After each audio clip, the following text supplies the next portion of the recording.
अस्सलाम वालेकुम प्यारे व्यूवर्स, उम्मीद करती हूँ आप ठीक होंगे। आज हम आपके लिए एक नई रेसिपी लेकर आए हैं। इस रेसिपी का नाम है गुड़ वाला दलिया। किस तरह बनाया जाता है। हमने 1 पाव दलिया लिया है, हमने 1 पीस गुड़ का लिया है, 4 अदद हमने छोटी इलायची ली है। आइए हम इस रेसिपी की तरफ चलते हैं। हमने 1 किलो पानी लिया है, इसमें 1 पीस गुड़ का ऐड करते हैं। हम इसको अच्छे से बॉइल कर लेते हैं। ये अच्छे से गर्म हो चुकी है, इसमें हमने ऑयल ऐड कर दिया है। अब हम इसमें सब्ज इलायची ऐड करते हैं दलिया। दलिया को हम अच्छे से भून लेते हैं।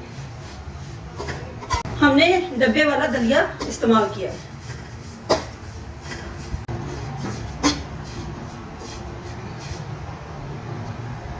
चाशनी अच्छे से तैयार हो चुकी है, अब हम इसको दलिये में ऐड करते हैं।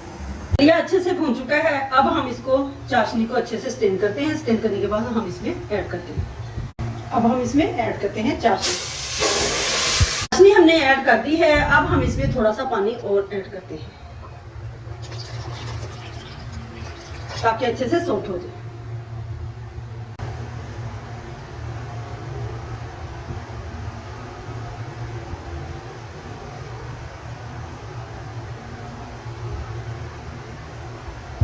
गुड़ वाला दलिया तैयार हो चुका है, अब हम इसको डिश आउट करते हैं। गुड़ वाला दलिया तैयार हो चुका है। हमारी वीडियो पसंद आए लाइक करना, सब्सक्राइब करना और बेल आइकन को प्रेस करना ताकि हमारी वीडियो बर वक्त आप तक पहुंचती रहे।